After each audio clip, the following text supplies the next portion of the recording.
It was not until many centuries later that people put this knowledge of geometry to wide use. The development of science had to wait until the days of Galileo and Newton. In the last 3 centuries, our ways of living have been and are being deeply changed by science.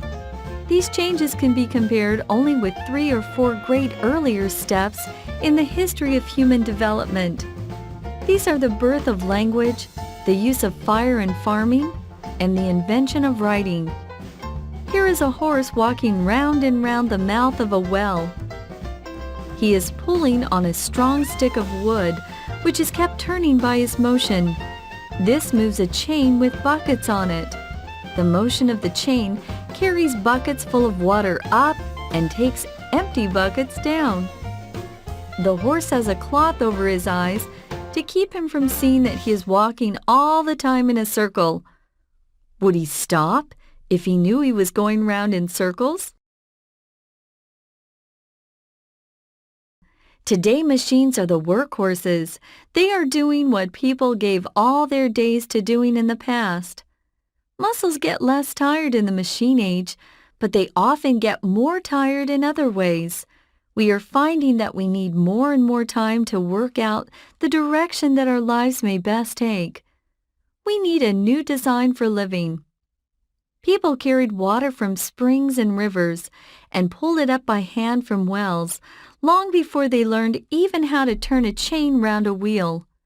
They put a cord round a wheel and turned the wheel round because that was less hard work than pulling full buckets up the well by hand. The steps have come slowly because each has to be taken before the next. A next step was to put another bucket on the other end of the cord so that an empty bucket went down as the full one came up.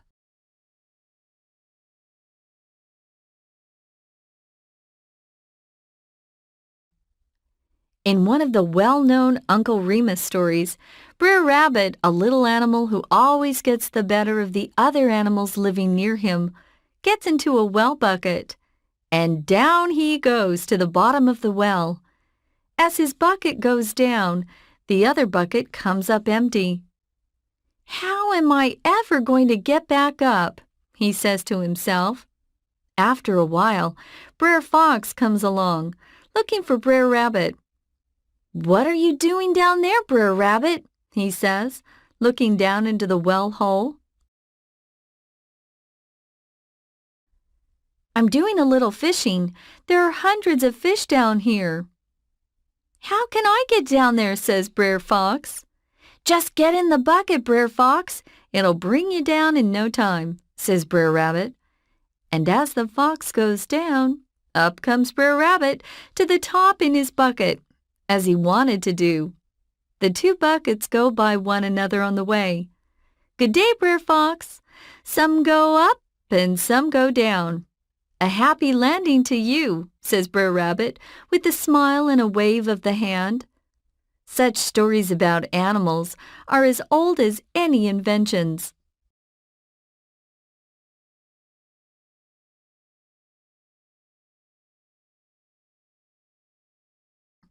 Here is a water wheel being turned by water power. The weight of the water falling into the buckets turns the wheel, and the wheel in turn turns great round stones for crushing grain and making it into flour. Men took their grain to the miller to be made into flour. Then they took the flour away and their wives made it into bread. People did all this everywhere in the old days, before the invention of steam engines and electric power.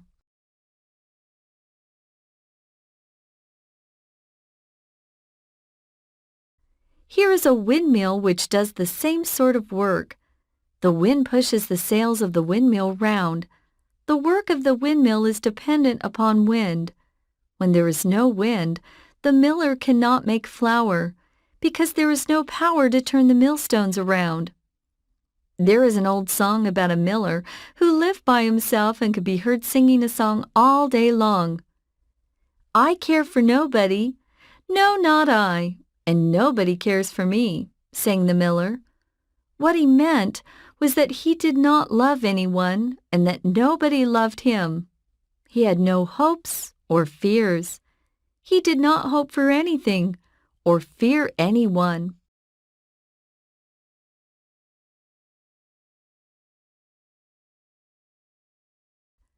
In many parts of the earth, the climate is either too hot or too cold for humans most of the year.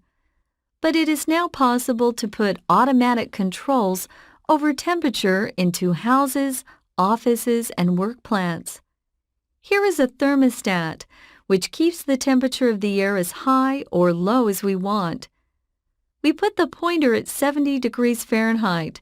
Then the thermostat will keep the temperature of the room near 70 degrees Fahrenheit, the point on the scale to which the pointer points.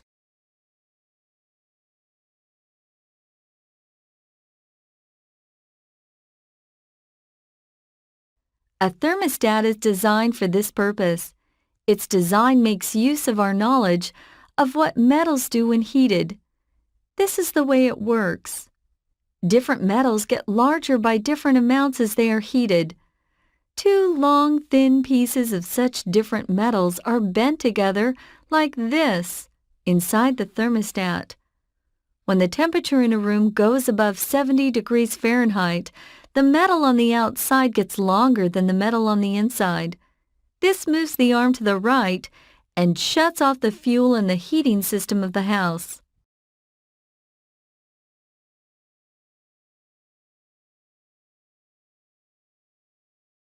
When the room gets too cold, the piece of metal on the outside gets shorter and moves the arm to the left. This turns on the heating system and more fuel is burned to warm the house. The purpose of putting a thermostat into a heating system is to control temperature. In hot climates, what is important is to cool houses by sending fresh cold air through them. We can control the temperature of the rooms and in addition dry the air and have a climate of our own making indoors. Every ice chest has a climate of its own inside it.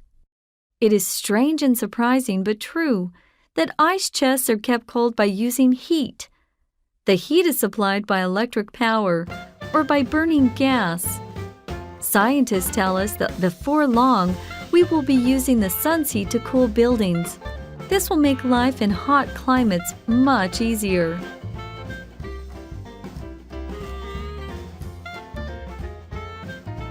There are many other sorts of automatic controls. In this hotel, a door is automatically opening to let a man go through. His body is shut off the light from an electric eye as he walked past it. In this bank, a bell is ringing loudly because someone has touched a window. The man was hoping to break into the safe. Many offices, banks, stores, and work plants are kept safe at all times by such automatic watchers.